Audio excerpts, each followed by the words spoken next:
Dark web की क्या mystery है? That is only 3% of the total internet. किसी को नहीं पता चलता कि आपकी आइडेंटिटी रियलिटी में क्या है। डार्क वेब पे ट्रैफिकिंग होती है, वहाँ पे guns can hire murderer, you can higher a hacker. India का सबसे बड़ा केस है डार्क वेब। आधार कार्ड का डेटा लीक हुआ था कुछ साल पहले। गवर्नमेंट ने इस बात को नहीं माना कि ऐसी कोई इन्फॉर्मेशन थी कभी, but we have the snapshot and all the incognito mode होता है, वो क्या डार्क वेब होता है? इनकॉग्निटो मोड आपको कुछ भी प्रोवाइड नहीं करता। बच्चे पॉर्न देखते हैं छुप छुप के इनकॉग्निटो पे, मतलब उनका डेटा पकड़ा जा सकता है। हाँ बिल्कुल। कौन सा बंदा पॉर्न देख रहा है आईएसपी को ये भी पता नहीं। आप मुझे अपना कार्ड दो कि मैं क्लोन कर लूंगा बिना देखे, आंख बंद करके। मार्च 2030 एक्सपायरी है क्या कार्ड की? अपना फोन उठाना जरा, मैं कुछ करता हूँ। फोन मतलब I am not able to use my phone. सिर्फ ब्लूटूथ का यूज करके मैंने आपके फोन को डिसेबल कर दिया और थोड़ी देर में आपको फोन स्विच ऑफ हो जाएगा। This is with the secure iPhone, secure one. एक हैकर कितने पैसे कमा लेता है? 50 लाख से 1 करोड़ के आसपास। बैंगलोर में कुछ मेरे फ्रेंड है, they are earning 1 crore in India. बहुत सारे लोगों को देखा है जो जॉब नहीं करते, बग बाउंड्री करते हैं और बग बाउंड्री के through I think multi crore rupees कमाते हैं। ऐसा हर कोई अपने फोन के साथ क्या करे कि उनका फोन सिक्योर रहे? सबसे पहले जो बेस्ट तरीका है, आपका जितना भी सोशल मीडिया है, फेसबुक है, इंस्टाग्राम है, गूगल है, हर जगह आपको इनेबल करना है। इंस्टाग्राम किसी का अगर हैक हो जाए तो वो क्या करे? एक हैकर के दिमाग से एक अच्छा पासवर्ड क्या होता है?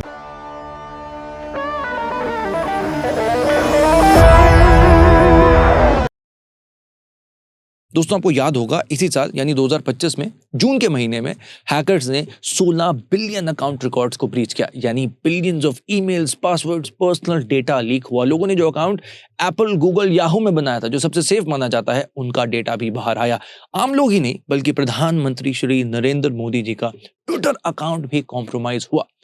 यानी ये हैकर्स इतने पावरफुल होते हैं। आज के इस एपिसोड में हम आपको बताने वाले हैं कि आप खुद को इन हैकर से कैसे प्रोटेक्ट कर सकते हैं। हमारे साथ हैं cyber security expert Rishabh Pandey. पिछले 10 सालों से वो इस फील्ड में है, बहुत सारी सर्टिफिकेशन और एक्सपीरियंस के साथ आते हैं, गवर्नमेंट एजेंसीज के साथ भी काम कर चुके हैं। ऋषभ ने हमें समझाया कि किस तरह से डार्क वेब की ये इलीगल दुनिया चल रही है, क्या होता है उसमें, कैसी मिस्ट्रीज हैं, स्कैम्स कैसे हो रहे हैं। मेरे सामने ऋषभ ने मेरा आईफोन बिना हाथ लगाए हैक कर दिया। एक हैकिंग डिवाइस होता है जिसको कहते हैं फ्लिपर 0। मेरे क्रेडिट कार्ड को ऋषभ ने उस पे टैप किया और वो हैक हो गया। आपको बहुत हैरान करने वाला है, but this is very concerning as well. इसलिए आज का एपिसोड अपनी फैमिली के साथ भी जरूर देखना, because they are more prone to scam like this. अगर आपके पास मोबाइल फोन है और आप इंटरनेट पर हैं, this episode is a must for you.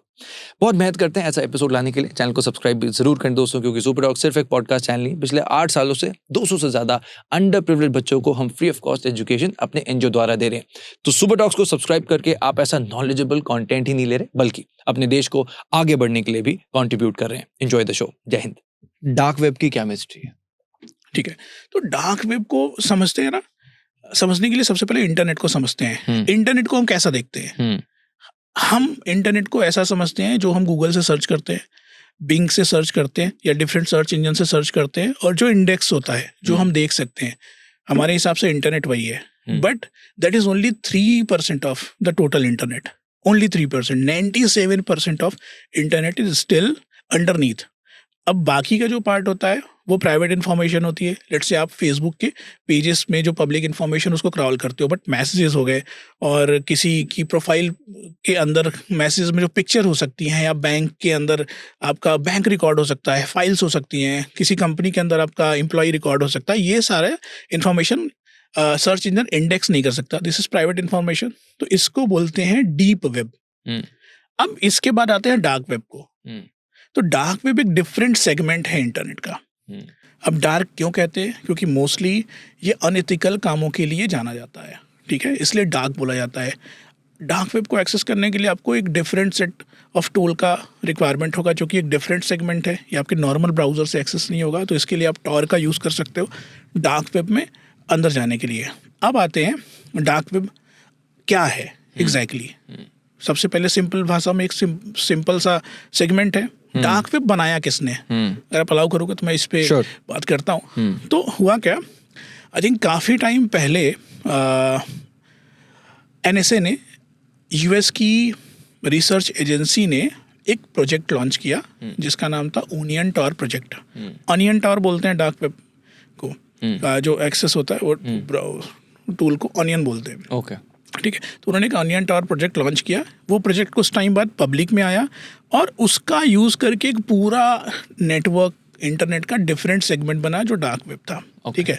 अब डार्क वेब की कुछ खास बातें हैं, क्योंकि डार्क वेब अनियन राउट्स के थ्रू आप एक्सेस कर सकते हो। तो जैसे आप अनियन देखते हो ना, उसमें डिफरेंट लेयर ऑफ छिलके होते हैं, है ना। तो उसी तरह से डार्क वेब एक्सेस करते हो तो different layer of encrypted layers होती हैं, तो जो आपको प्रोटेक्ट करती है आपके ISPs से। इट मीन्स अगर आप डार्क वेब एक्सेस कर रहे हो तो आप क्या देख रहे हो, कैसे देख रहे हो, आप कौन सी वेबसाइट एक्सेस कर रहे हो, वो आपका ISP यानी इंटरनेट सर्विस प्रोवाइडर नहीं जान सकता। तो ये एक तरह की प्राइवेसी देता है और एनोनिमिटी देता है। एनोनिमिटी और प्राइवेसी आप जानते हो क्या होता है? ठीक है। ओके, सो अब मुझे एक बात ये बताओ आप, जैसे ये जो हम आपने बताया कि जो हम इंटरनेट ब्राउज करते हैं ये तरफ 3% है, बाकी जो है वो एक अलग सेगमेंट है। तो ये जो डार्क वेब हम जब टर्म हम इस्तेमाल कर रहे हैं, इसमें डार्क क्या है? ठीक है, देखो डार्क वेब एक डिफरेंट सेगमेंट है। हाँ। उसको एक्सेस करने की मेथोडोलॉजी मैंने बता दी कि जब आप डार्क वेब एक्सेस करते हो तो इनक्रिप्टेड नेटवर्क के थ्रू एक्सेस होता है। उसके बाद आप एनोनिमस रहते हो, मतलब किसी को नहीं पता चलता कि आपकी आइडेंटिटी रियलिटी में क्या है डार्क वेब पे। ओके। आप क्या ब्राउज कर रहे हो, क्या एक्सेस कर रहे हो, क्या चीज़ें कर रहे हो। तो जब आपको ये सुविधा मिल जाती है इस तरह की चीज़ें करने के लिए कहीं पर भी, तो आप क्या करोगे? इलीगल काम। तो डार्क वेब पे मोस्टली इलीगल स्टफ्स होते हैं। मार्केट प्लेस है इलीगल, बहुत सारे मार्केट प्लेस है। ड्रग ट्रैफिकिंग होती है वहाँ पे, guns, you can hire murderer, you can hire hacker, बहुत सारी चीज़ें हैं डार्क वेब में। मतलब there are n number of कोई थिंग। मुझे केस बताओगे जो कि अभी तक का इंडिया का सबसे बड़ा केस है डार्क वेब का? डार्क वेब में इंडिया का सबसे बड़ा केस आई थिंक एक डेटा लीक था, जो अब तक हम लोगों ने सुना था कि आधार कार्ड का डेटा लीक हुआ था कुछ साल पहले, है ना।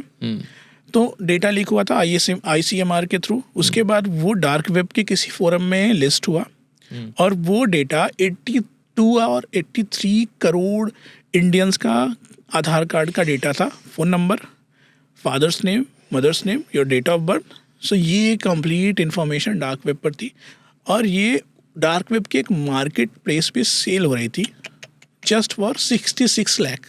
माय गॉड, 80 करोड़ लोगों का डेटा आप कह रहे हो 60 लाख का बिक रहा था? 66 लाख का मात्र। तो ये है डार्क वेब मार्केट प्लेस। खैर इस पे अब वो जो इन्फॉर्मेशन है वो उन्होंने अनलिस्ट कर दिया। आई थिंक वो इन्फॉर्मेशन सोल्ड हो गई होगी।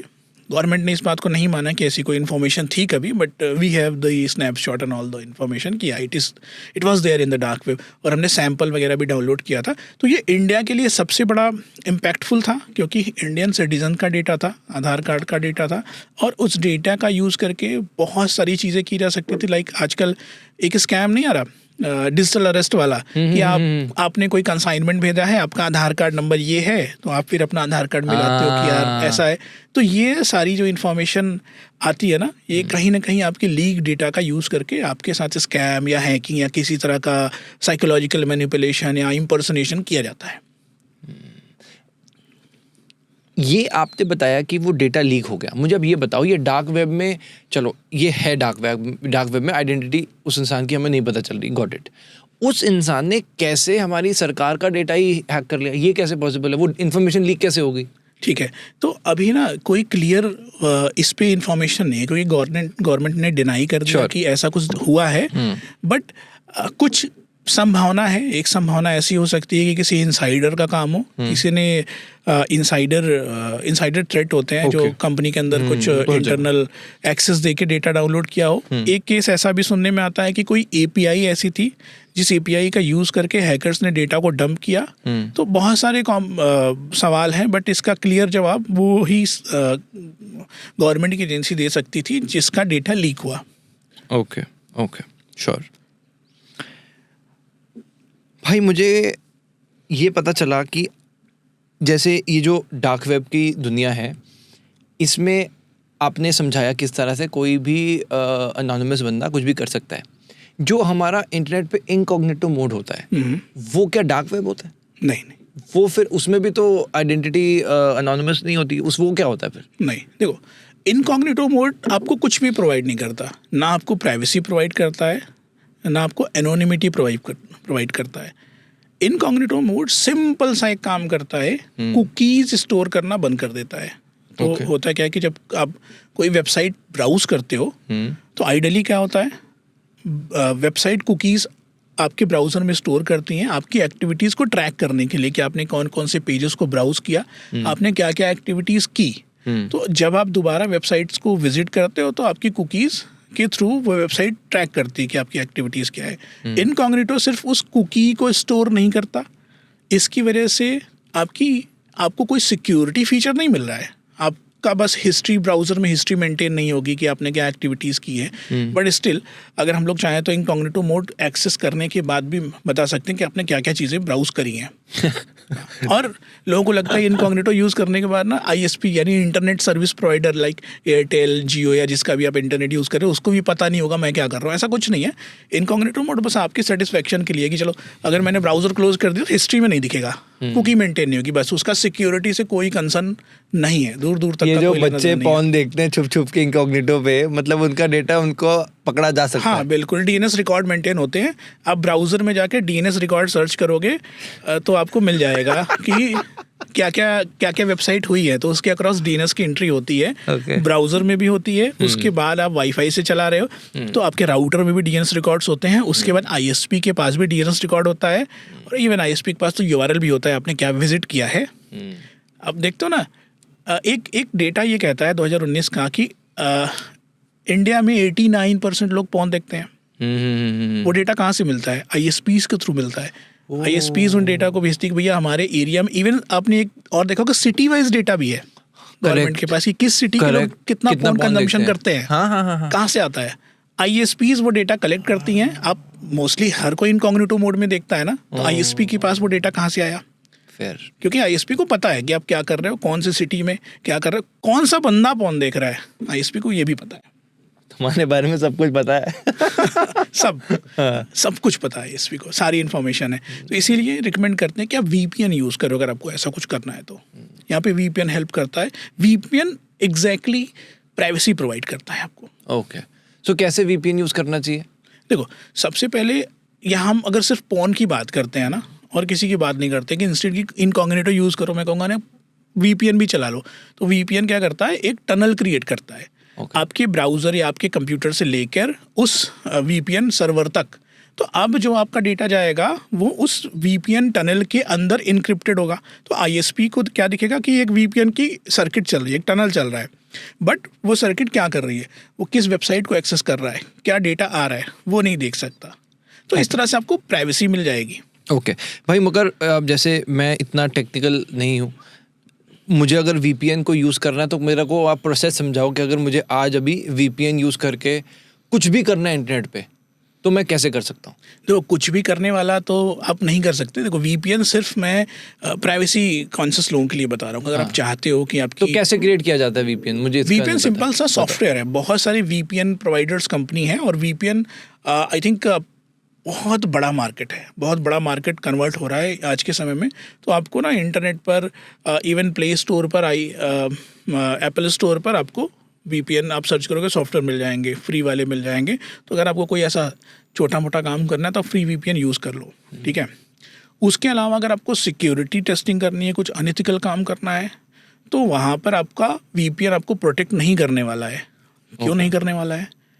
अब वीपीएन सर्वर्स लॉग रखते हैं आपकी एक्टिविटीज़ का। तो लेट्स से आपने वीपीएन लगा के इंडिया की किसी गवर्नमेंट वेबसाइट को हैक कर दिया, या आपने किसी के साथ कोई फ्रॉड कर दिया और बोला कि यार मैंने तो वीपीएन लगाया था, मेरी असली आईपी तो किसी के पास नहीं है। अब क्या होगा, इंडियन गवर्नमेंट उस वीपीएन सर्विस के पास जाएगी कि यार ये ना तूने ये सर्विस किसको दी थी इस टाइम स्टैम्प में। तो वो वीपीएन सर्विस प्रोवाइडर लॉग्स देगा। पहले वीपीएन सर्विस प्रोवाइडर मना करते थे लॉग देने में, तो इंडियन गवर्नमेंट ने बोला कि अगर तुम लॉग नहीं दोगे तो हम इंडिया में आपको बिजनेस नहीं करने देंगे। तो अब वीपीएन सर्विस प्रोवाइडर्स को लॉग रखना पड़ता है। ओके, तो वीपीएन यूज़ करने के बाद भी आप कंप्लीटली एनोनिमस नहीं हो। गवर्नमेंट चाहेगी तो आपको पकड़ लीजिएगी। Got it. पॉर्न वेबसाइट का एक स्कैम, जैसे बहुत सारे लोग जब गूगल पे जाते हैं तो न्यूज़ भी बहुत सारी आती हैं कि ऐसे स्कैम्स भी होते हैं जिससे कि सिर्फ वेबसाइट ही नहीं बल्कि पॉर्न से रिलेटेड भी कुछ स्कैम सामने आए थे, वो क्या है इसके बारे में? पॉर्न वेबसाइट्स पर तो आई थिंक बहुत सारे स्कैम है। एक जो मैंने देखा है पिछले कुछ टाइम से चल रहा है वो है browser in the browser attack. Okay. Browser in the browser एक टेक्निकल टर्म है बट बहुत सिंप्लीफाई करके बताता हूँ क्या होता है। यूजुअली जब आप पोर्न विजिट करते हो, वेबसाइट्स पे जाते हो, तो आप एक वेबसाइट से दूसरे वेबसाइट्स पे जंप कर रहे होते हो, ठीक है। आपने कोई वीडियो सर्च की, फिर एक वीडियो से दूसरे वीडियो पे जा रहे होते हो, ठीक है। तो अक्सर उस पूरे प्रोसेस में आप कुछ फालतू वाली पोर्न वेबसाइट्स पर भी जाते हो। फालतू वेबसाइट्स मतलब बहुत अच्छी क्रेडिबल वेबसाइट्स हैं, कुछ ऐसी वेबसाइट्स हैं जो बहुत क्रेडिबल नहीं है। तो वहाँ पे अटैकर्स क्या करते हैं, इस एड्स चलाते हैं। एड्स से आपको किसी वेबसाइट्स पे ले जाते हैं या आपके मोबाइल में, आपके फ़ोन में एक ब्राउज़र ओपन कर देते हैं। तो वो ब्राउज़र क्या करता है, जैसे ही आप किसी पर्टिकुलर वेबसाइट पे जाओगे आपके फ़ोन में साइरन बजने लगेगा या आपके लैपटॉप पे साइरन बजने लगेगा, आपकी स्क्रीन लॉक हो जाएगी और वहाँ पे लिखेगा कि ये एक नोटिस है, ncrb.gov.in से गवर्नमेंट का एक नोटिस है, आपने पोर्न यूज़ करते हुए पकड़ लिया गया which is band in India, तो अब आपको फ़ाइन पे करना है। तो वो पूरा स्क्रीन लॉक हो जाएगी, ऐसा साइरन बजेगा, पूरा आपको डरा देंगे, ठीक है। और वहाँ एक पेमेंट का फॉर्म रहेगा कि आप यहाँ से पेमेंट करो, फिर हम इसी को डिजिटल अरेस्ट कहते हैं? ना ये तो पोर्न स्कैम है। डिजिटल अरेस्ट तो अलग कहानी है। ओके। सो वो स्क्रीन लॉक हो जाती है, मैं आगे पीछे नहीं जा सकते। तो अगर मैं वो स्क्रीन बंद ही कर दूं तो क्या हो जाएगा? आप बंद कर सकते हो, स्क्रीन सिस्टम रीस्टार्ट कर सकते हो, बट हैकर स्कैमर लोगों के डर का फ़ायदा उठाते हैं कि भैया आपको हमने पकड़ लिया है, यूआरएल में दिखता है कि गवर्नमेंट की वेबसाइट है। हाँ। लोगों को और भरोसा लगता है कि यार ये तो सच में कोई डिजिटल नोटिस है। डिजिटल नोटिस स्कैम हम बोल सकते हैं इसको, अगर सिंप्लीफाई करना हो तो। लोगों को लगता है कि यार ये नोटिस है, फिर वो पेमेंट करते हैं। पेमेंट करने के बाद भी फिर वो दोबारा स्कैमर उनको रीच करते हैं, फिर और एक्सटॉर्शन करते हैं और पैसे मांगते हैं। तो ये प्रोसेस लूप इन में चलता रहता है। भाई कोई एक्टिविटी क्या कुछ आप मुझे आज लाइव कुछ हैक करके दिखा सकते हो? ठीक है, करते हैं। आप पेमेंट वगैरह करते हो? कैसे करते हो? यूपीआई, कार्ड, कैश, मतलब मोस्टली अब तो यूपीआई और कार्ड। ठीक है, अब कार्ड वगैरह का, अच्छा यूजुअली आप जब कार्ड का यूज़ करते हो तो रेस्टोरेंट में आप जाते होगे, कहीं पर भी जाते हो कपड़े खरीदने, तो आप अपना कार्ड हैंडओवर करते हो किसी को भी कि भैया ठीक है आप टैप कर लो या फिर ये पेमेंट कर लो। अब फिर ना पिन डालने के लिए वो आपको दे देगा कि यार पिन इंटर कर दो, है ना। उस थोड़े से विंडो में क्या हो सकता है मैं बताऊँ? बताओ। बस कार्ड होगा, निकालोगे? अच्छा, मैं अगर बोलूँ कि मैं आपका कार्ड ना क्लोन कर लूँगा, बस आप मुझे अपना कार्ड दो कि मैं क्लोन कर लूँगा बिना देखे, आँख बंद करके। ये पॉसिबल है? चलो करते हैं। अच्छा, आप कार्ड निकालो, कार्ड को रैप कर दो किसी कागज में, मैं देखता हूँ। तो डर लग रहा है भाई। ओके, तो सबसे पहले क्लेरिफाई कर देता हूँ, मुझे कार्ड का नंबर नहीं पता और मुझे आपने कभी कार्ड नहीं दिया है। ठीक है, फिर ठीक है, तो इसको मैं रैप कर दूं? आप रैप कर दो, तब इसको सब लाइव रखते हैं ताकि लाइव रहेगा विदाउट कट। ओके, तो मैं अपनी एक डिवाइस निकाल लेता हूँ। ओके,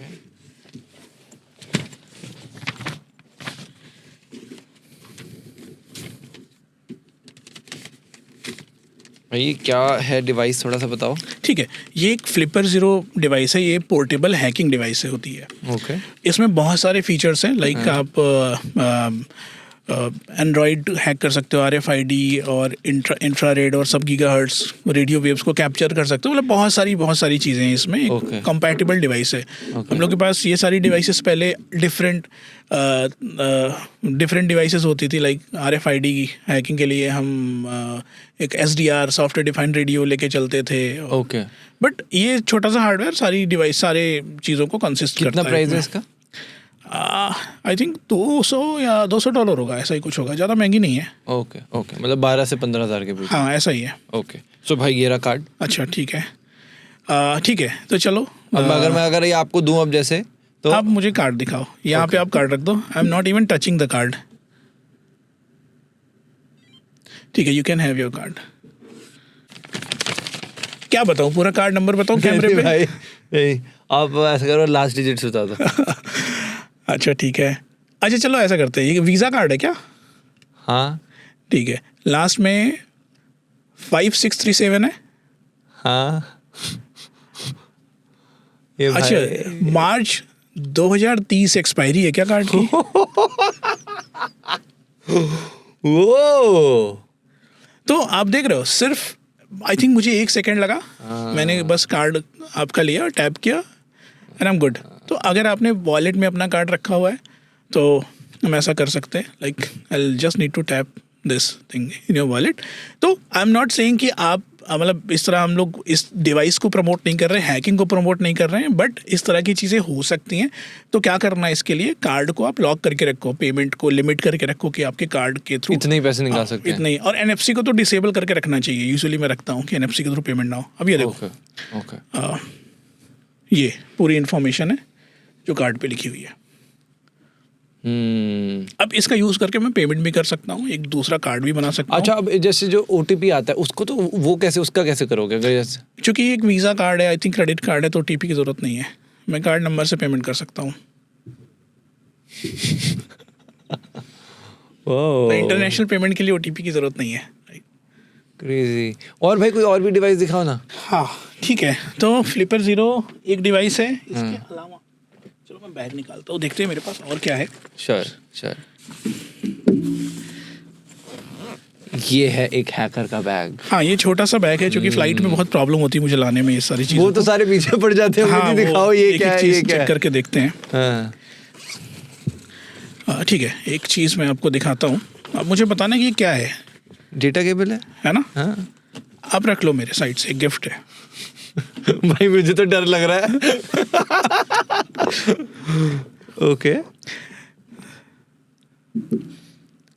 कुछ अलग सस्पिशियस लग रहा है इस केबल में। आराम से टेक योर टाइम और देखो क्या है ये। आईफोन की चार्जिंग केबल है या फिर सिंपल सा कुछ अलग है? भाई C टाइप है, आईफोन की डेटा केबल है ना? हाँ। अगर मैं बोलूं कि ये डेटा केबल नहीं है, ये एक हैकिंग डिवाइस है। ओ सच में ये एक हैकिंग डिवाइस है, इसको OMG केबल बोलते हैं, एक हार्डवेयर इम्प्लांट केबल है। इसके क्या है कि इसके पोर्शन पे यहाँ पर एक छोटी सी चिप लगी है, तो जब भी आप इस पोर्ट को अपने डिवाइस में प्लग करोगे तो I can control your phone from my device remotely. तो ये चिप के अंदर एक वाईफाई मॉड्यूल है, तो I can access through to this chip using that wifi के थ्रू हम चिप को एक्सेस कर सकते हैं, और फिर जो भी मैं चाहूँ, जो भी इंफॉर्मेशन चाहूँ, मैं आपके फ़ोन में सेंड कर सकता हूँ। जैसे आप फ़ोन में क्लिक करते हो वैसा ही आई कैन डू। मतलब ये डेटा केबल अगर चार्जिंग के बहाने मैंने ले ली, हाँ ले ली, मैंने लगा ली, खत्म। कोई भी फ़ोन हो, आपका एंड्रॉयड हो, iOS हो, डजंट मैटर, बस उसके अकॉर्डिंग हमें पेलोड इस पर डालना और पेलोड ट्रिगर करना है। वाओ। तो अब नहीं भाई मुझे नहीं चाहिए भाई, यहाँ भी रखो भाई। ठीक है, मैं रख लेता हूँ। तो आप ऐसा सोचो कि अगर इस तरह की केबल को कोई ऑर्डिनरी दिखने वाली केबल से रिप्लेस कर दिया जाए तो पता नहीं लगने वाला कि ये सच में। और अगर ये केबल खो जाए और मैंने ये टैग निकाल दिया तो पता नहीं चलेगा कि इज इट ये तो हाँ, नहीं मुझे तो नॉर्मल जैसे आईफोन की केबल होती है बिल्कुल नॉर्मल वैसे ही।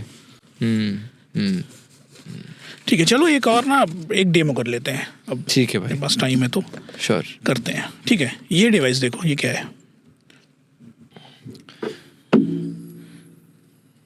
एक यहाँ पे छोटी सी पेन है, ये तो भाई गेम सी लग रही है कोई, हाँ कुछ गेम है ना, है ना? कौन सा फ़ोन है आपके पास? आईफोन। हाँ देना मुझे डिवाइस देना, आईफोन अपना रखो। भाई मुझे मत डरा रहा हो। चलो करके देखते हैं। पॉडकास्ट के बाद मेरा फोन गया। भाई आपसे तो कोई लड़ाई भी नहीं करता होगा। अरे ऋषभ भाई आप तो अपने ही हो। ठीक है, तो मैं ऑडियंस को बता देता हूँ, ये बहुत सिंपल सी Marauder 32 डिवाइस है। Okay. और इसमें बहुत सारी कैपेबिलिटीज है, like I can run some bluetooth thing, like इसमें ब्लूटूथ का ऑप्शन है, वाईफाई का ऑप्शन है, तो मैं एक छोटा सा ऑप्शन सिलेक्ट करता हूँ ब्लूटूथ का। भाई इसमें कुछ आ रहा है यार स्क्रीन क्या आ रहा है दिखाना जरा। यार कुछ ब्लूटूथ डिवाइस कनेक्टिंग कुछ आ रहा है भाई, पर मैंने तो आपको अपना फ़ोन भी नहीं दिया। क्लोज करना कोशिश करना। तो बेसिकली आपका फ़ोन थोड़ी देर में क्रैश हो जाएगा। भाई एप्पल टीवी पासवर्ड ही क्या आ रहा है भाई? आता रहेगा। तो बेसिकली एक ब्लूटूथ स्पैम अटैक है। सो अभी मेरे फ़ोन, मैंने अपना फ़ोन नहीं दिया और ऊपर से अपने आप कुछ नोटिफिकेशंस आना शुरू हो गई हैं और अब कनेक्टिंग लिखा आ रहा है फ़ोन, मतलब I am not able to use my phone. भाई ये क्या किया है भाई? तो भाई कैंसिल करो भाई पहले इसको यार। तो मैं बंद कर रहा हूँ। तो सिर्फ ब्लूटूथ का यूज़ करके मैंने आपके फ़ोन को डिसेबल कर दिया और थोड़ी देर में आपको फ़ोन स्विच ऑफ हो जाएगा, क्रैश हो जाएगा। This is with the secure iPhone, secure one, right? तो बंद कर दूँ? बिल्कुल भाई। भाई मतलब आपने आईफोन भी हैक कर लिया? हाँ यार ठीक है, let me switch off this thing as well. हाँ निकाल ही देता हूँ। श्योर ठीक है? करो। हाँ पर भाई साथ साथ मुझे बताओ कि हुआ क्या भी है। तो ठीक है, आपका ब्लूटूथ ऑन था, ठीक है? तो ब्लूटूथ ऑन था तो मैंने इस डिवाइस का यूज़ करके ब्लूटूथ स्पैम अटैक किया। खैर बहुत सारे अटैक हो सकते हैं ब्लूटूथ के। ब्लूटूथ का यूज़ करके मैं डिवाइस को हैक कर सकता हूँ। कुछ 0 डेज का अगर ब्लूटूथ में है तो डिवाइसेस को कॉम्प्रोमाइज़ करके रिमोट एक्सेस ले सकते हो बस। बट इस पर्टिकुलर अटैक में क्या था, आपका ब्लूटूथ ऑन था, मैंने बहुत सारे ब्लूटूथ के डिवाइसेस को आपकी डिवाइस से कनेक्ट होने के लिए भेजा, मतलब स्पैम करा, और उस सारी इन्फॉर्मेशन को डिवाइस आपकी हैंडल नहीं कर पाई और इसलिए क्रैश हो गई। ओके तो ये एक बग है। I think you need to update your iPhone. Okay आपका आईफोन का फर्मवेयर आप अपडेट कर लोगे तो आई थिंक नए फर्मवेयर के साथ ये इशू नहीं है। तो कुछ लोग कहेंगे कि यार मेरे आईफोन में ऐसा नहीं होता, तो because your iPhone firmware is old, इसलिए ऐसा हो रहा है। तो आई थिंक अभी जो iOS का 19 है iOS वर्जन, उसमें उन्होंने ये अपडेट किया है, but I think your was not updated. तो भाई आईफोन को भी हैक किया जा सकता है, तो मुझे आज सामने दिखी गया। बिल्कुल। सो मुझे आप ये बताओ कि ऐसा हर कोई अपने फ़ोन्स के साथ क्या करे कि उनका फ़ोन सिक्योर रहे? ठीक है, सबसे पहले जो बेस्ट तरीका है, फ़ोन में आप बायोमेट्रिक लॉक लगा लो। बायोमेट्रिक एज इन की अगर पिन वगैरह लगाते हो तो पिन को क्रैक करना थोड़ा आसान हो जाता है, तो बायोमेट्रिक आप लॉक लगा लो। दूसरा, फ़ोन को किसी और को एक्सेस नहीं देना है। तीसरा, आपको किसी भी लिंक पर क्लिक नहीं करना है। जैसे आपके पास ना व्हाट्सएप पे रैंडम लिंक्स आ रही होती हैं, आप क्लिक करोगे तो उसके थ्रू आपका फ़ोन कॉम्प्रोमाइज़ हो सकता है। तो उसके अलावा आपका जितना भी सोशल मीडिया है, फेसबुक है, इंस्टाग्राम है, गूगल है, हर जगह आपको इनेबल करना है 2 फैक्टर ऑथेंटिकेशन। 2 फैक्टर ऑथेंटिकेशन क्या होता है पता है ना? 2FA। तो हर जगह लगा लेना है, ठीक है? और स्पैम कॉल वगैरह आती हैं तो आपको भरोसा नहीं करना इजीली कि यार सच में ये कोई लेजिट इन्फॉर्मेशन है। तो थिंक बिफोर यू एक्ट। तो थोड़ा सा वेट करना है हमें। आई थिंक ये छोटी मोटी 2-4 चीज़ें हैं जिसका यूज़ करके हम सिक्योरिटी को कंप्रोमाइज होने से बचा सकते हैं, ठीक है? You know, Apple can fix security issues in this iPhone, but there is no fix of human stupidity. बहुत सारे लोग इंस्टाग्राम वगैरह भी यूज़ करते हैं। इंस्टाग्राम को कैसे हैक कर लिया जाता है, और इंस्टाग्राम किसी का अगर हैक हो जाए तो वो क्या करे? ठीक है, तो सबसे पहले इंस्टाग्राम को हैक करने में इंस्टाग्राम का कोई मतलब इंस्टाग्राम के सर्वर को आप हैक नहीं करते हो। मोस्टली जो हैकिंग होती है वो होती है आपके साइकोलॉजी को मैनिपुलेट करके। मेरे पास बहुत सारे मैसेज आते हैं कि आपका इंस्टाग्राम सस्पेंड होने वाला है, आपको ये लिंक पे क्लिक करना है, आपको सपोर्ट टीम से बात करने के लिए ऐसा करना है। कई सारे मेल आते हैं कि ब्लू टिक चाहिए तो आप ये करो, ब्लू टिक स्कैम भी है। तो ऐसे बहुत सारे हैं। मतलब किसी भी तरह का स्कैम हो, किसी भी तरह का ईमेल आए, मैसेज आए, कुछ भी हो, कॉल आए, वो सिर्फ आपकी साइकोलॉजी को मैनिपुलेट करके आपसे इन्फॉर्मेशन लेंगे, आपसे फॉर्म फिल कराएंगे, या आपका पासवर्ड लेंगे, या आपसे कोई चीज़ डाउनलोड कराएंगे, या आपसे OTP लेंगे। OTP लेने के बहुत सारे तरीके हो सकते हैं, बट किसी ना किसी तरह से आप देखोगे कि तो आपसे इन्फॉर्मेशन मांगी जा रही है। तो आपको ध्यान रखना है कि कब आपको इन्फॉर्मेशन देनी है, क्या इन्फॉर्मेशन देनी है। इंस्टाग्राम कभी भी आपसे कोई इन्फॉर्मेशन नहीं मांगने वाला, उसके पास सब कुछ है, वो क्यों मांगेगा, है ना? कि सपोर्ट फॉर्म भरो तो आप यहाँ पे अपना ID डाल के कंफर्म करो, पासवर्ड डाल के कंफर्म करो, कुछ नहीं, ये सब फर्जी है। तो थिंक बिफोर यू एक्ट। अगर हैक हो जाए, बहुत सारे लोगों का हो सकता है, अगर हैक हो जाए क्या करना चाहिए? तो सबसे पहले अगर हैक हो जाता है तो बहुत इजी, तुरंत आप इंस्टाग्राम का जो भी फॉर्म है Instagram/help/hacked करके ऐसा आप जाओगे तो वहाँ पे एक फॉर्म खुलेगा, उसमें आप ऑप्शन में सिलेक्ट करो your account has been hacked. उसके बाद बहुत सारे ऑप्शन आएंगे, उसमें आप ऑप्शन अप्रोप्रिएट ऑप्शन सिलेक्ट कर सकते हो जो भी आपके इंसिडेंट को इंडिकेट करता है। तो वो फॉर्म आप फिल करो, और अगर इंस्टाग्राम में आपकी फ़ोटोज़ वगैरह है, कुछ इन्फॉर्मेशन है तो इंस्टाग्राम का AI उसको वैलिडेट करेगा, नहीं तो वो मैनुअल वैलिडेट करेंगे और आपको एक रीसेट लिंक भेज देंगे कुछ टाइम बाद। तो बहुत लाइकलीहुड है जितनी जल्दी आप इसको रिपोर्ट करोगे उतनी जल्दी आपका अकाउंट रिकवर होगा। ओके। और इसके अलावा यूजुअली हैक होता है जब आपने 2 फैक्टर ऑथेंटिकेशन नहीं लगा रखा होता, तो 2 फैक्टर लगाओ। इसके अलावा आप अगर गूगल का ईमेल वगैरह यूज़ करते हो तो मेन चीज़ मैं बता रहा हूँ कि सेम पासवर्ड हर जगह मत रखो। जैसे इंस्टाग्राम का सेम पासवर्ड रख दिया, वही गूगल अकाउंट का है, वही और कहीं का है, तो ये नहीं रखना है। ये बहुत बड़ा सिक्योरिटी लूप होल है कि हम सेम पासवर्ड हर जगह यूज़ करते हैं। श्योर। तो अगर एक पासवर्ड कंप्रोमाइज़ हो तो सारे कंप्रोमाइज़ होते हैं।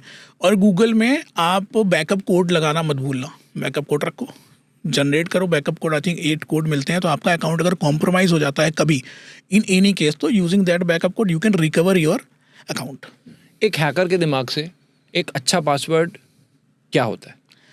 एक हैकर के दिमाग से एक अच्छा पासवर्ड वही होता है जो आई थिंक देखो पासवर्ड में इश्यूज क्या होते हैं। एक ब्रूट फोर्स का इशू होता है, एक गेसेबल पासवर्ड नहीं होना चाहिए, इजी नहीं होना चाहिए कि ब्रूट फोर्स कर सके, और सेम नहीं होना चाहिए। तो अगर इन तीनों क्राइटेरिया को आप कंसीडर करते हुए कोई पासवर्ड क्रिएट करते हो जिसमें स्पेशल कैरेक्टर्स हों, जिसमें नंबर हों, और ये सारी इन्फॉर्मेशन कंसीडर हो कि वो हर जगह नहीं यूज़ हो, हर अकाउंट के लिए स्पेसिफिक पासवर्ड होना चाहिए, तो आई थिंक कोई अपना पुराना पासवर्ड बताओ, कोई जो अभी तक आपका यूज नहीं हो रहा ऑब्वियसली, तो अच्छा पासवर्ड कैसा होता है? मैं बताता हूँ अपना आज से 15 साल पुराना पासवर्ड, 10 साल पुराना पासवर्ड। अच्छा, वो मेरा याहू का पासवर्ड था। याहू अकाउंट मेरा हैक हुआ और मैंने जब याहू का डेटाबेस जाके देखा, हैक डेटाबेस, तो मैंने अपने ईमेल आईडी से देखा तो मुझे वो पासवर्ड मिला। ठीक है। तो किसने गेस कर लिया था? नहीं, याहू का पूरा सर्वर हैक हुआ, तो सबके पासवर्ड और सारी इन्फॉर्मेशन डार्क वेब पर मिली। तो मैंने डार्क वेब पर जाके अपने मेल के अक्रॉस जो मेल आईडी थी, मैंने अपना पासवर्ड देखा, तो इट वाज वेरी शॉक कि अगर ऐसा होता है किसी का और सेम पासवर्ड है तो वो पासवर्ड और कहीं भी ट्राई किया जा सकता है ना, हो जाएगा। तो मैंने एक ऐसा पासवर्ड रखा था, स्मॉल H फिर E फिर Z ABC @ एक रैंडम नंबर। तो आई थिंक 10-12 डिजिट का पासवर्ड था जिसमें proper small word, capital word और स्पेशल कैरेक्टर्स, न्यूमेरिक, ये सारी चीज़ें थी उस टाइम भी। बट हाँ, स्टिल वो इंस्टाग्राम, वो याहू के सर्वर की वजह से हैक हुआ। तो ऐसा ही आपको भी बनाना चाहिए। पर भाई यूजली तो लोग ऐसा करते हैं ना, नाम से बना लिया, ऐसा कि जो थोड़ा इजी याद भी तो रहे। भाई ये HEZ कहाँ याद रहता है? इसी को बोलते हैं पास फ्रेजेस का यूज नहीं करना है। जैसे कि मेरा डेट ऑफ बर्थ है ना, ऋषभ @ माई डेट ऑफ बर्थ, ऐसा नहीं डालना है पासवर्ड। वो इजिली गेसेबल है, वो कोई भी मेरा नाम गेस। तो जब हम पासवर्ड डिक्शनरी बनाते हैं किसी के अक्रॉस, लेट से मुझे आपकी कुछ इन्फॉर्मेशन है, तो सबसे पहले ब्रूट फोर्स करने के पहले मैं आपकी एक पासवर्ड डिक्शनरी क्रिएट करूंगा। तो उसमें मैं कुछ इन्फॉर्मेशन डालूंगा, लाइक आपका फर्स्ट नेम डालूंगा, लास्ट नेम डालूंगा, आपका डालूंगा, डेट ऑफ बर्थ डालूंगा, और उससे मैं कॉम्बिनेशन बनाऊंगा कि फर्स्ट नेम पहले रखूंगा, फिर @ लास्ट नेम, फिर @ समथिंग आपका DOB। तो ऐसा करके कुछ कॉम्बिनेशंस बनेंगे। तो इन सारी चीज़ों से बचने के लिए पास फ्रेजेस वाले पासवर्ड नहीं बनाने हैं, आपको स्पेशल पासवर्ड बनाना है हर जगह का। Got it. भाई आपकी एक वीडियो में मैं देख रहा था, आप वो एक मास्क लगा के बैठे थे, वो क्या था? वो मास्क एक्चुअली एनोनिमस डाली मास्क बोलते हैं। ओके। तो वो एक्चुअली रिफ़र करता है आपकी लिबर्टी को। तो हैकर्स बेसिकली एनोनिमस उस मास्क का यूज़ करते थे टू शो केस कि वो एक एनोनिमस ग्रुप का पार्ट है। Okay, got it. मुझे एक बात बताओ, मैंने कई बार ऐसी न्यूज़ भी आती हैं जब प्राइम मिनिस्टर नरेंद्र मोदी जी का भी अकाउंट हैक हो जाता है। तो अगर प्रधानमंत्री का अकाउंट हैक हो रहा है तो किसी का भी हैक किया जा सकता है।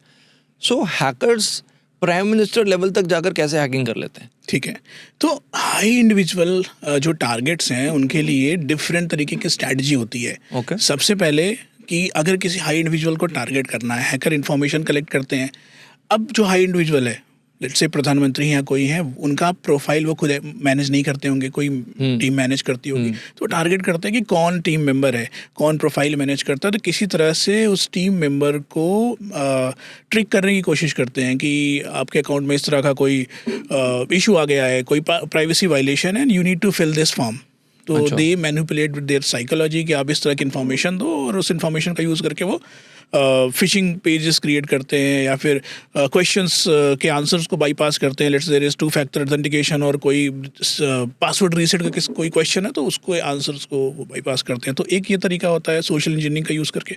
दूसरा तरीका होता है किसी वायरस मालवेयर के थ्रू उनके सिस्टम को इन्फेक्ट किया जा सके, और सिस्टम इन्फेक्ट करने के बाद मोस्टली क्या होता है कि सिस्टम के अंदर कोई फाइल में पासवर्ड्स वगैरह इस तरह की चीज़ें लोग यूजुअली रखते हैं, तो उन फाइल्स के एक्सेस के थ्रू ये किया जा सके। तो इस तरह का काफ़ी केसेस हैं जिसके थ्रू हैक किए जाते हैं। Got it. भाई पिछले 10 सालों से आप साइबर सिक्योरिटी के एक एक्सपर्ट हैं, इंडिया के one of the top experts.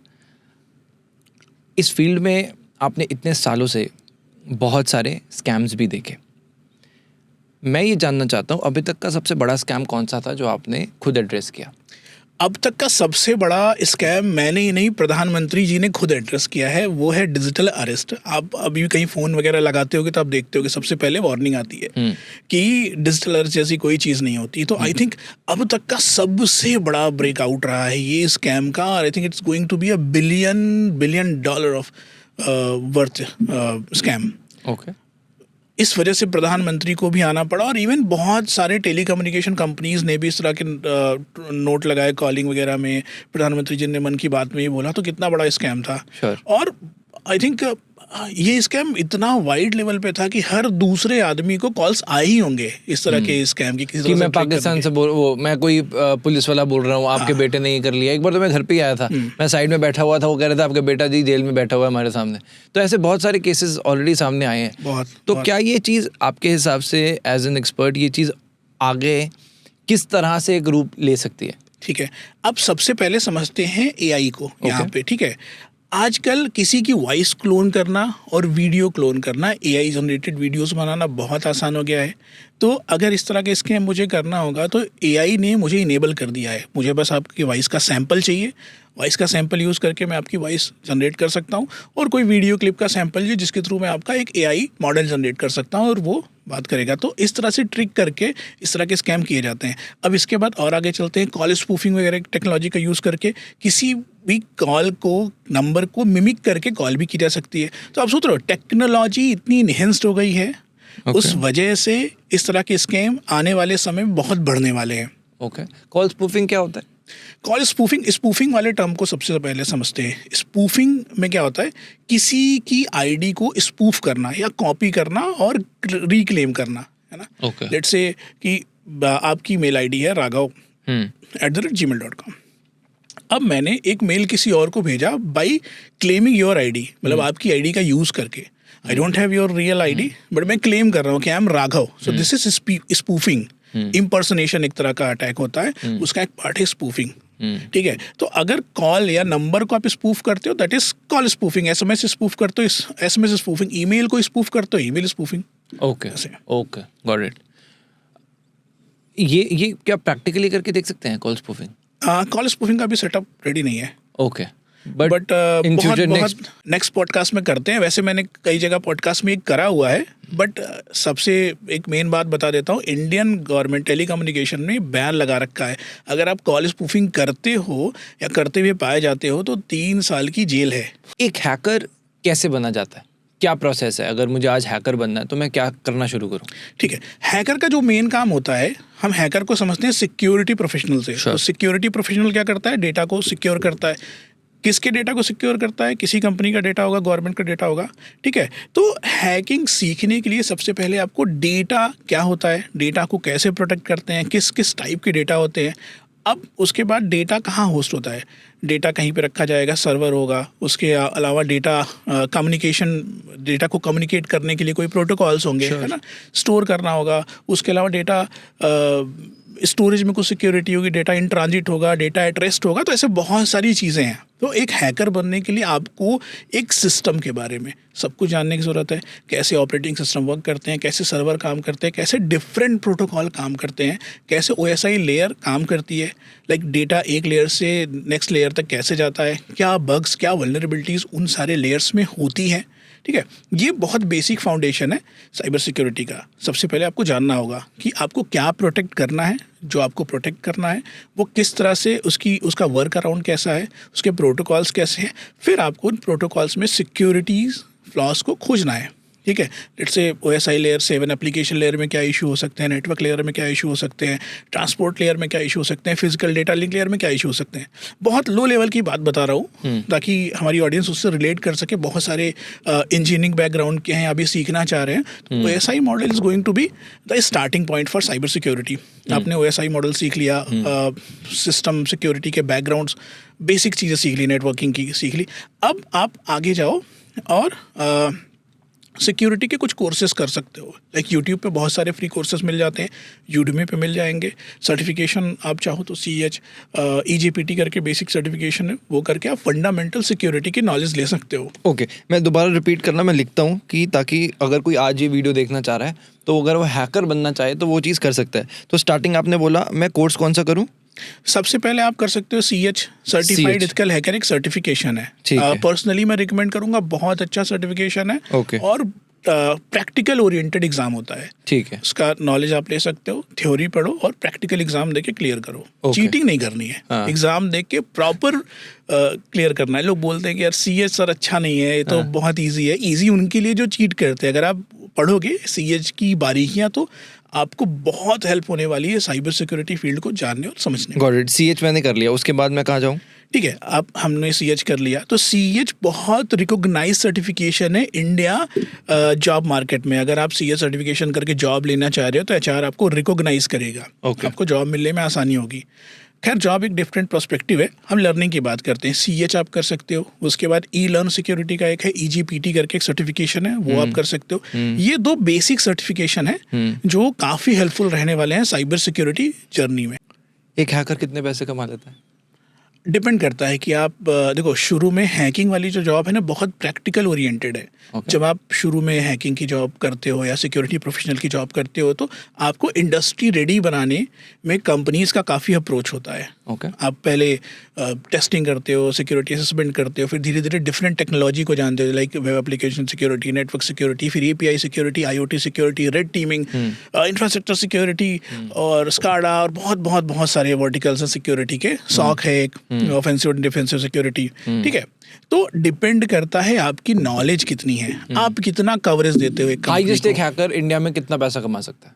I think 10 highest अगर मैं बोलूँ 10 साल के एक्सपीरियंस पे तो आई थिंक 1 CR हाईएस्ट, और एवरेज बोलता हूँ तो 50 लाख 60 लाख से 10 CR के अराउंड हो जाएगा। ओके, मतलब 1 CR 50 लाख से 1 करोड़ के आसपास। बैंगलोर में कुछ मेरे फ्रेंड है, they are earning 1 crore in India.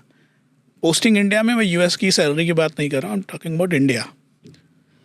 तो उनके पास 8-10 साल का एक्सपीरियंस है और they are doing pretty good in the industry. मतलब ये 1 CR पर मंथ, मतलब 1 करोड़ का पैकेज आपको मिल जाएगा ओके जॉब में। ओके, सो 1 करोड़ 1 साल का इंडिया में एक हैकर कमा सकता है। हाँ, कमा सकता है। इसके अलावा मैंने बहुत सारे लोगों को देखा है जो जॉब नहीं करते, बग बाउंड्री करते हैं, और बग बाउंड्री के through I think multi crore rupees कमाते हैं with in an year. Bug bounty, yes. क्या होता है ये बग बाउंटी? देखो, bug bounty security, cyber security का एक ऐसा फ्रेम है जहाँ पर आप सिक्योरिटी फ्लॉज को खोजने के लिए कंपनीज आपको पैसे देती है। जैसे बहुत बड़ी कंपनी है, गूगल है, फेसबुक है, और भी बहुत सारी कंपनीज हैं। उनके पास खुद के इंटरनल सिक्योरिटी प्रोग्राम्स हैं। उसके अलावा वो कंपनीज चाहती हैं कि कोई ऐसे सिक्योरिटी इश्यूज जो उनके सिक्योरिटी टेस्टिंग टीम से छूट गए हों, या वो डिफरेंट पर्सपेक्टिव या डिफरेंट व्यू चाहते हैं, तो इसके लिए वो बग बाउंटी प्रोग्राम रन करते हैं, सो दैट वो मैक्सिमम कवरेज दे सके अपने सिक्योरिटी प्रोग्राम को। तो इसमें क्या होता है, वो इनवाइट करते हैं हैकर्स को टू डू सिक्योरिटी असेसमेंट। तो हैकर सिक्योरिटी असेसमेंट करते हैं। अगर उन हैकर्स को कोई अच्छा बग मिलता है, उसकी रेटिंग होती है कि क्रिटिकल है, हाई है, जो भी है, तो उसके इम्पैक्ट के बेसिस पे वो पे करते हैं। तो बहुत सारे ऐसे लोग हैं इंडिया में जो फुल टाइम जॉब नहीं करते, बट बग बाउंटी से बहुत अच्छे पैसे बना रहे हैं। ओके, सो मतलब आप ये कह रहे हो किसी भी रैंडम वेबसाइट पे, कोई में भी हो सकता है, एप्पल की वेबसाइट है फॉर एग्जांपल, और अगर मैं एक एक्सपर्ट हूँ और मैंने उस वेबसाइट में कोई बग देख लिया, तो मैं एप्पल को रीच आउट करता हूँ कि आपकी वेबसाइट में ये बग है, करेक्ट, और मैं आपको उसका सोल्यूशन दे सकता हूँ, तो मुझे एप्पल पे करेगा? यस, सोल्यूशन नहीं, आपको बग बताना है कि ये सिक्योरिटी फ्लॉ आपकी वेबसाइट पे मुझे मिला है। किस और तरह के फ्लॉज हो सकते हैं? फ्लॉ जैसे ऑथेंटिकेशन बहुत सारे होते हैं, मतलब जिसमें लोग छोटे से ज़्यादा लेकर पैसा बहुत किसमें मिलता है छोटे से ज़्यादा पैसा मिलता है ऑथेंटिकेशन बाईपास में। अगर आपने ऑथेंटिकेशन ब्रेक कर दिया है ना, आई थिंक एक $20,000 एक बग को मिला था फेसबुक के। जैसे आप फेसबुक में पासवर्ड रीसेट करते हो, रीसेट करने पर एक OTP आता है, OTP आप डालते हो तो पासवर्ड रीसेट होता है। एक सिक्योरिटी रिसर्चर्स ने ये पाया कि आप उस OTP वाले फॉर्म का यूज़ करके आप कीज़ को ब्रूट फोर्स कर सकते हो, मतलब डिफरेंट कॉम्बिनेशंस को ट्राई कर सकते हो। और फेसबुक की वो पर्टिकुलर API आपके पैटर्न को ब्लॉक नहीं कर रही थी। यूजुअली क्या होता है 3-4 अटेम्प्ट के बाद ब्लॉक हो जाता है कि यू कैन नॉट ट्राई, है ना, ऐसा कुछ होता है, आप ट्राई नहीं कर सकते। जैसे आप देखो ना, बहुत बार पासवर्ड डालते हो तो आप फिर वो होल्ड कर देता है। तो ये छोटा सा बग था। सोचो एक ऐसी API खोजी जहाँ पर पासवर्ड रीसेट के लिए OTP जा रही थी। OTP पर उसने ब्रूट फोर्स किया, सिंपल ब्रूट फोर्स किया, और ब्रूट फोर्स पर कोई प्रोटेक्शन नहीं था। तो वो 6 डिजिट का एक कॉम्बिनेशन था। तो आप एन नंबर ऑफ एक limited number of combination generate कर सकते हो कुछ टूल्स के थ्रू। तो उसने ट्राई किया और फॉर इसके लिए I think he got $20,000 bug. ऐसे बहुत सारे बग हैं। आप कभी भी बग बाउंटी प्रोग्राम पे जाएंगे, HackerOne हो गया, बगक्राउड हो गया, और बहुत सारे प्राइवेट बग बाउंटी प्लेटफॉर्म भी हैं। आप कहीं पे भी जाओ, वहाँ पे आप देख सकते हो कि टॉप पेइंग कंपनीज कौन सी हैं, टॉप बग्स कौन से हैं। इवन आप उनकी रिपोर्ट्स को रेफर करके पढ़ भी सकते हो। भाई बहुत अच्छा लगा, और आई एम श्योर कि बहुत सारे व्यूअर्स को आज बहुत हेल्प मिली होगी अपना अकाउंट सिक्योर कैसे रखें, और बहुत से स्कैम्स से बचने का भी तरीका मिला। और बहुत सारे पॉडकास्ट कर रहे हैं भाई आपसे, और बहुत जल्दी मिलेंगे। Thank you so much for being a part of the show. Thank you for having me here. बहुत मजा आया बात करके। आई थिंक हमने बहुत बहुत नॉलेजेबल चीज़ें शेयर की और लोगों को भी बहुत मजा आने वाला है। Sure, thank you so much भाई। Thank you.